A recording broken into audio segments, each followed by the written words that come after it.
Hey everyone, in this particular video we are going to learn कि accounting को language of the business क्यों बोला जाता है और basic stuff related to accounting के हम यहाँ पे बात करने वाले हैं, right? So let's start the discussion related to why accounting is called as the language of the business. जब भी आप बिजनेस करोगे बहुत सारे ट्रांजैक्शंस होंगे। ट्रांजैक्शन मतलब कुछ खरीदोगे, कुछ बेचोगे एंड ऑल, राइट? कहीं से इनकम आएगी, कुछ असेट्स एक्वायर करोगे, कुछ प्रॉपर्टीज एक्वायर करोगे, आपकी शॉप होगी। यहाँ पे अगर आपको बिजनेस के अंदर ट्रांजैक्शंस रिकॉर्ड करने तो कैसे करोगे? अकाउंटिंग के थ्रू करोगे। तो accounting is nothing but a systematic record keeping. It is nothing but a systematic record keeping and accounting is the language of the business. ये किसने कहा था? मिस्टर वॉरेन बफे ने कहा था। The great legendary investor mister Warren Buffett ने कहा था, राइट? अच्छा, ऐसा क्यों बोलते हैं हम? क्योंकि जब भी आप अकाउंटिंग रिलेटेड या फाइनेंस रिलेटेड चीज़ें पढ़ोगे ना, आपको सारी terms, most of the terms accounting और फाइनेंस की मिलेगी बिजनेस के अंदर। अगर आप बिजनेस न्यूज़पेपर्स देखोगे, बिजनेस चैनल्स देखोगे, कोई भी फाइनेंस या बिजनेस रिलेटेड न्यूज़ देखोगे तो उसमें काफ़ी सारी टर्म्स आपकी अकाउंटिंग और फाइनेंस की होती है। से फॉर एग्जांपल अगर मैं ये कुछ स्क्रीनशॉट्स की बात करूं, सो FMCG EBIT is up by 12.5%। सो यहाँ इबिट की बात हो रही है। इबिट क्या होता है? Earning before interest and taxes होता है। क्या चीज़ होती है कभी बाद में समझेंगे। एक तरह का प्रॉफिट होता है, एक तरह का फायदा होता है, राइट? सो अब किसी ने इबिट लिख दिया, आपको समझ में ही नहीं आ रहा है कि अरे सर इबिट क्या होता है, राइट? किसी ने नेट प्रॉफिट लिख दिया, आपको पता ही नहीं है नेट प्रॉफिट क्या होता है, रेवेन्यू क्या होता है, इबिट्टा मार्जिन क्या होता है। Why? Because in business we use a certain language, we use some terminologies and that's why we call accounting as the language of the business. ये आपके लिए बहुत इंपॉर्टेंट हो जाता है कि आपको बिजनेस करने से पहले या फिर एक फाइनेंस या अकाउंटिंग की जॉब करने से पहले भी आपको बेसिक चीज़ें आती हो। मैं कहूँगा ये सबको आनी चाहिए, right? And RBI also understands the importance of this particular topic. That's why basics of accounting, financial statements, ratio analysis, this topic in your finance, which is there in your syllabus of phase 2, earlier was removed by the RBI in 2018 or 17, I think, and after that they reintroduced this topic in 2023. तो RBI को भी समझ में आता है कि अगर एक RBI ग्रेड बी ऑफिसर को ये बेसिक टर्मिनोलॉजीज ही समझ में नहीं आएगी तो फिर वो अपना डे टू डे काम कैसे कर सकते हैं। सो आप बैंक्स की अगर कोई आपको कभी कोई बैलेंस शीट दे दे या कोई फाइनेंशियल स्टेटमेंट्स दे दे तो आप उनको पढ़ ही नहीं पाओगे। क्यों? क्योंकि आपको अकाउंटिंग नहीं आती है।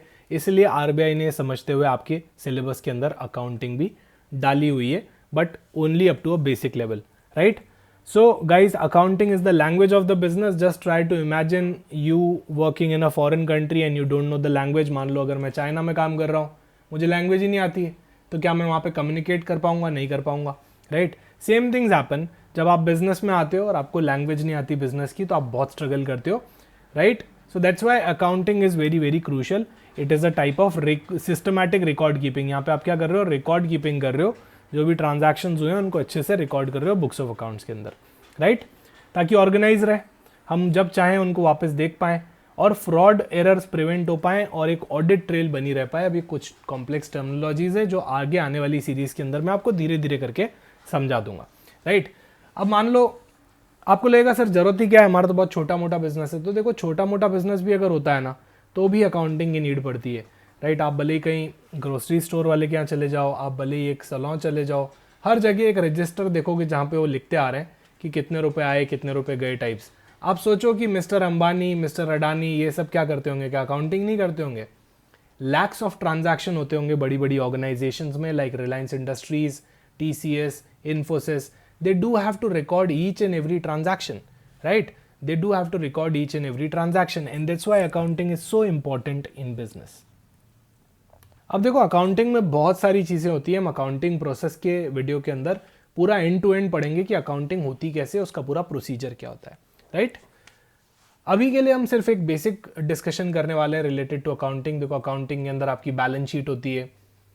कोई भी चीज़ जो आपकी बच गई है, राइट? जैसे मान लो आपने लैंड खरीदी है, अभी भी वो आपके पास है, अभी भी आपके बिजनेस के पास है, तो आप उसको कहाँ बताओगे? बैलेंस शीट में बताओगे। आपके पास 10,000 रुपये कैश पड़े हुए हैं, आप उसको बैलेंस शीट में बताओगे। आपके पास 1 लाख रुपीज़ का बैंक अकाउंट का बैलेंस है, आप अपनी बैलेंस शीट में उसको बताओगे। आपने किसी से लोन ले रखा है, उसको भी बैलेंस शीट में बताओगे, राइट? सो ये बैलेंसेस की शीट है। As the name says it all, it is a sheet which is having all the relevant balances. फिर आता है हमारा प्रॉफिट एंड लॉस अकाउंट। तो यहाँ पे हम असरटेन करते हैं कि हमको कितना फायदा हो रहा है, कितना नुकसान हो रहा है। फटाफट से आपको कुछ टर्मिनोलॉजी शेयर करना चाहूंगा। सबसे इंपॉर्टेंट टर्मिनोलॉजी असेट। देखो अकाउंटिंग के 4 मेजर पिलर्स होते हैं, asset, liability, revenue and expense. क्या क्या होते हैं? Asset, liability, revenue and expense. अगर मैं असेट की बात करूं तो ये मेरे वैल्यूएबल रिसोर्स होते हैं, वैल्यूएबल रिसोर्सेस। एक तो ये हमारे वैल्यूएबल रिसोर्स होते हैं, प्लस ये हमको फ्यूचर इकोनॉमिक बेनिफिट देते हैं, राइट। एक तो ये वैल्यू क्रिएट करते हैं हमारे लिए, मेरे पास ये मशीन है, मेरे पास ये बिल्डिंग है, मेरे पास ये प्लॉट ऑफ लैंड है, तो एक वैल्यूएबल रिसोर्स हो गया। प्लस ये मुझे हेल्प करेंगे in earning future economic benefit. Future में ये सब चीज़ें मुझे बेनिफिट देगी। आज मेरे पास मशीन है, राइट, तो मैं मशीन से काम करा सकता हूँ। बिल्डिंग है, इसको रेंट पे दे सकता हूँ। लैंड है, इसका वैल्यू बढ़ता चला जाएगा। प्लांट एंड मशीनरी है, वो भी मुझे हेल्प करेगी अर्निंग कैपेसिटी बढ़ाने में, मेरे फ्यूचर इकोनॉमिक बेनिफिट में। तो ये सारे मेरे असेट्स होते हैं, राइट। लाइबिलिटीज़, अब लाइबिलिटीज़ के अंदर तो बहुत सारी चीज़ें आ गई, जैसे ये मेरे ऑब्लिगेशंस हो गए। से फॉर एग्जांपल मैंने किसी से 1 करोड़ का लोन ले लिया, HDFC बैंक से 1 करोड़ का लोन ले लिया, तो ये मेरे लिए एक ऑब्लिगेशन हो गया जो मुझे पे करना है। बॉन्ड्स, किसी कंपनी ने बॉन्ड्स इशू कर दिए, ये भी एक तरह का ऑब्लिगेशन होता है। इलेक्ट्रिसिटी बिल मैंने अभी तक पे नहीं किया, तो electricity bill which is payable is also a kind of liability, right, is also a kind of liability. तो अब मान लो मैं डिपार्टमेंटल स्टोर स्टार्ट कर रहा हूँ, से फॉर एग्जांपल मैं एक डिपार्टमेंटल स्टोर स्टार्ट कर रहा हूँ, तो ये सारे मेरे असेट्स हो जाएंगे। क्या मैं बोल सकता हूँ जिस बिल्डिंग में मेरा डिपार्टमेंटल स्टोर है, जिस लैंड पे मेरा डिपार्टमेंटल स्टोर है, और जो इन्वेंट्री, जो स्टॉक मैंने रख रखा है, ये सब चीज़ें क्या हो जाएगी, मेरी असेट हो जाएगी, राइट। और मेरी लाइबिलिटीज़ क्या होंगी, जो मैंने लोन्स एंड एडवांसेस ले रखे हैं वो मेरी लाइबिलिटीज़ हो जाएंगी। तो अब asset, liability, revenue, expenses, all these terms you need to know in detail. Why? Because accounting is the language of the business. किसी बिजनेस को समझना है तो अकाउंटिंग समझनी पड़ेगी, नहीं समझी तो बिजनेस समझ में नहीं आएगा, राइट। अच्छा, ये अकाउंटिंग कितनी इंपॉर्टेंट होती है, तो देखो एक तो सिस्टमैटिकली आपकी रिकॉर्ड कीपिंग होगी, सारे ट्रांजैक्शंस को आप एक एक करके रिकॉर्ड करोगे, फिर उनका असेसमेंट करोगे, परफॉर्मेंस करोगे। साल के एंड में हमको पता चलेगा कि हमने कितना प्रॉफिट कमाया, कितना लॉस कमाया, उससे हमको समझ में आएगा कि हमको बिजनेस आगे कंटिन्यू करना चाहिए कि नहीं करना चाहिए, उसको एक्सपांड करना है कि नहीं करना चाहिए, राइट। फिर evidence in the legal matter, कभी कुछ काम पड़ गया, कोई डिस्प्यूट हो गया, तो आपके पास एविडेंस है। मान लो आपने किसी को 20,000 रुपीज़ दिए हैं, तो बैंक के थ्रू दिए हैं, तो बैंक स्टेटमेंट आपका एविडेंस हो जाएगा।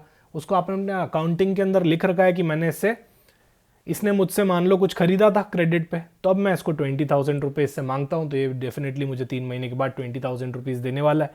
तो it can be used, your books of accounts can be used as a evidence in the court of law, right, that is also possible. इससे रैशनल डिसीजन मेकिंग होती है। फर्स्ट ईयर मैंने 1 lakh rupees कमाए, second year मैंने 2 lakh rupees कमाए, third year मैंने 3 lakh rupees कमाए, तो यहाँ पे मुझे समझ में आ रहा है कि मेरी इनकम हर साल 100% ग्रोथ रेट से बढ़ रही है। 1 लाख के 2 लाख हो गए, 2 लाख के वापस 3 लाख हो गए, मतलब हर साल मैंने पहले साल कितनी ग्रोथ करी, 100% ग्रोथ रेट करी। सेकेंड साल मैंने कितनी ग्रोथ रेट करी, 50% ग्रोथ रेट करी, 2 लाख से 3 लाख हो गए, तो 1 लाख फिर बढ़ गए, राइट। सो 2 से 3 होना मतलब 50% ग्रोथ रेट होती है। तो यहाँ से मुझे एक ट्रेंड पता चलता है। या फिर मान लो हर साल मेरा प्रॉफिट आता है 15%, इस साल सिर्फ 13% ही आया, तो मुझे एक रैशनल डिसीजन मेकिंग मिलेगी कि ऐसा क्यों हो रहा है। मैं उसके अंदर मेरे जजमेंट्स लगाना चालू कर दूंगा। हर साल मैं इतना प्रॉफिट तो कमाता ही हूँ, तो इस साल कम कैसे हो गया, right. Like this I can definitely take the accounting information, whatever the accounting information is, will be very very helpful for me to take business decisions. बिना अकाउंटिंग information के business decisions नहीं लिए जा सकते। सो अगर मुझे पता है कि मेरा प्रॉफिट रेशियो हमेशा 15% आता है, तो इस साल भी मेरा एक्सपेक्टेशन होगा कि 15% आए। कम या ज़्यादा आया तो मैं चेक कर सकता हूँ कि ये कम या ज़्यादा क्यों हो रहा है। प्लस ये जो इन्फॉर्मेशन होती है, अकाउंटिंग की जो इन्फॉर्मेशन होती है, ये सबके काम की होती है। आपके बिजनेस के अंदर काफ़ी सारे लोगों ने पैसा इन्वेस्ट कर रखा होगा, तो डेफिनेटली आपके इन्वेस्टर्स जो हैं उनके काम की होगी। वो आपकी अकाउंटिंग रिकॉर्ड्स मांगेंगे, आपके फाइनेंशियल स्टेटमेंट्स मांगेंगे कि भाई बताओ कितना प्रॉफिट कमाया, कितना लॉस हुआ, इस बार कुछ बेटर हो रहा है कि नहीं हो रहा है बिजनेस में, राइट। सो डिसीजन मेकिंग के पर्पज से यहाँ पे इन्वेस्टर्स के लिए बहुत इंपॉर्टेंट हो जाएगा। जिन लोगों ने आपको पैसे दे रखे हैं, से फॉर एग्जांपल बैंक्स हैं, आपके क्रेडिटर्स हैं। क्रेडिटर्स मतलब जिन लोगों ने आपको पैसे दे रखे हैं एक तरह से, मान लो, ठीक है। क्या होते हैं डिटेल में आगे समझेंगे आगे की सीरीज में। तो यहाँ पे बैंक्स कंसर्न्ड होंगे कि भाई तुम आगे इंटरेस्ट पे कर पाओगे कि नहीं कर पाओगे, लोन पे कर पाओगे कि नहीं कर पाओगे. So that is also a user of financial statement. अभी मैं क्या डिस्कस कर रहा हूँ, users of financial statements, right, और users of your accounting information, कि आप जो अकाउंटिंग कर रहे हो वो किसके काम आने वाली है, आपके खुद के काम आने वाली है, राइट, आपके इन्वेस्टर्स के काम आने वाली है. लोग अट्रैक्ट होंगे देख के कि आप इतना प्रॉफिट कमा रहे हो, तो आपके बिजनेस के अंदर वो इन्वेस्ट करना चाहेंगे. आपके क्रेडिटर्स आपके बैंक्स के लिए काम आ रही है, उनने आपको लोन दे रखा है, राइट. आपके एम्प्लॉयज़ के लिए काम आ रही है, आपके एम्प्लॉयज़ भी सेटिस्फाइड हैं कि यार अच्छा चलो बोनस मिल रहा है, जॉब सिक्योरिटी बनी हुई है, सैलरी टाइम पे आ रही है. गवर्नमेंट के भी काम किए, गवर्नमेंट के भी काम किए. सर गवर्नमेंट के कैसे काम की हो जाएगी, देखो गवर्नमेंट को भी आपसे टैक्सेस लेने हैं, तो जितना ज़्यादा आप प्रॉफिट कमाओगे उतना ज़्यादा आपको टैक्स भरना पड़ेगा, जितना ज़्यादा आप प्रॉफिट कमाओगे उतना ज़्यादा आपको टैक्स भरना पड़ेगा. तो गवर्नमेंट भी इंटरेस्टेड होगी आपके फाइनेंशियल स्टेटमेंट्स, आपकी अकाउंटिंग इन्फॉर्मेशन को यूज़ करने के लिए, राइट. अच्छा, इन सबको हम स्टेक होल्डर्स बोलते हैं, इनको हम यूजर्स ऑफ अकाउंटिंग बोलते हैं, इनको हम स्टेक होल्डर्स बोलते हैं. मतलब इन सबको फर्क पड़ता है हमारे बिजनेस से. सो यूजर्स इंटरनल यूजर्स भी होते हैं और एक्सटर्नल यूजर्स भी होते हैं. से फॉर एग्जांपल इंटरनल यूजर्स कौन हो सकते हैं, management of the company, right, employees of the company, जो कंपनी चला रहे हैं वो इंटरनल यूजर्स हो गए, वो खुद ही यूज़ कर रहे हैं.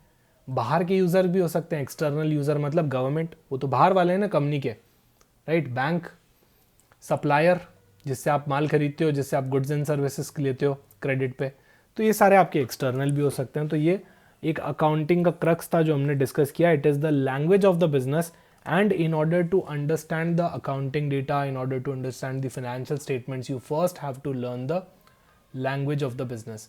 Otherwise it will be as good as कि आप एक फॉरेन कंट्री में हो और आपको उसकी लैंग्वेज नहीं आती, राइट. और आरबीआई ऐसा बिल्कुल नहीं चाहता है. Why? Because once you are done with the exam, जब आप आरबीआई ग्रेड बी ऑफिसर बन जाओगे, तो काफ़ी बार ऐसी सिचुएशंस आएंगी जब आपको एक्चुअल में बैलेंस शीट, P&L अकाउंट, और मैं तो कह रहा हूँ कुछ भी उठा लो, आप सिलेबस का कोई भी टॉपिक उठा लो आपके फाइनेंस से रिलेटेड, वहाँ अकाउंटिंग टर्मिनोलॉजीज तो आपको मिलेंगी ही मिलेंगी, राइट. सो इसीलिए यहाँ पे अकाउंटिंग टर्मिनोलॉजीज के अंदर आपको बहुत साउंड अंडरस्टैंडिंग होना चाहिए. सो इसीलिए धीरे धीरे हम इस सीरीज़ के अंदर भी आपका पूरा बेसिक कंप्लीट कर देंगे, राइट गाइस. सो हमने आज असेट पढ़ा, लाइबिलिटी पढ़ा. अच्छा, इनकम क्या होता है, मान लो मैं डिपार्टमेंटल स्टोर चला रहा हूँ, मैं ओनर हूँ डिपार्टमेंटल स्टोर का, तो जो भी मेरे प्रोडक्ट्स हैं, जो भी मेरे गुड्स हैं, राइट, जो भी मेरी सर्विसेज हैं, वो मेरा कस्टमर अवेल करेगा, राइट, वो मेरा कस्टमर अवेल करेगा और इससे मुझे इनकम होगी. से फॉर एग्जांपल यहाँ अंकल ने शॉपिंग करी तो मुझे 10,000 रुपीज़ दे दिए सामान लेने के. So this is a kind of my income which is also called as revenue, which is also called as revenue, which is also called as sales. तो आप इनकम को क्या बोल सकते हो, रेवेन्यू बोल दो, सेल्स बोल दो, टर्नओवर बोल दो, ये भी सही है, टर्नओवर भी आप इसको बोल सकते हो, राइट. तो इनकम के इतने सारे नाम हैं. और अभी इनकम कमाना इतना आसान तो नहीं है, मुझे बहुत सारे खर्चे करने पड़ेंगे. से फॉर एग्जांपल मुझे इनको हायर करना पड़ा ताकि ये मेरे डिपार्टमेंटल स्टोर के अंदर सारी चीज़ें ऑर्गेनाइज रखें. So that means I do have employees जिन्हें मुझे सैलरीज पे करनी पड़ती हैं. So I do have employees, I have to buy this stock, ये सारा जो स्टॉक पड़ा हुआ है शेल्फ में वो मुझे बाय करना पड़ेगा, राइट. इस पूरे डिपार्टमेंटल स्टोर को क्लीन करवाना पड़ेगा, इलेक्ट्रिसिटी एक्सपेंसेस बियर करने पड़ेंगे, कितने सारे खर्चे होते हैं, रेंट देना पड़ेगा इस डिपार्टमेंटल स्टोर का. तो इनकम कमाने के लिए खर्चे तो डेफिनेटली करने ही पड़ते हैं, and these two things always go hand in hand. और आपका इनकम माइनस आपका एक्सपेंस, यही क्या होता है, आपका या तो प्रॉफिट होगा या फिर ये आपका लॉस होगा. So say for example if you are able to generate 1 lakh rupees but you did expenses amounting 90,000 rupees, so 1 lakh में से 90,000 चला गया तो 10,000 रुपये आपका प्रॉफिट हो गया, राइट. लॉस भी हो सकता है अगर आपके एक्सपेंसेस ज़्यादा हैं as compare to your income. तो यही एक छोटा सा डिस्कशन था गाइज, आपको यहाँ पे मैं इंपॉर्टेंस बताना चाहता था अकाउंटिंग की, कि अकाउंटिंग क्यों इंपॉर्टेंट है. आई होप आगे की वीडियोज़ में भी आपको बहुत मज़ा आने वाला है, right. So see you soon in the next video.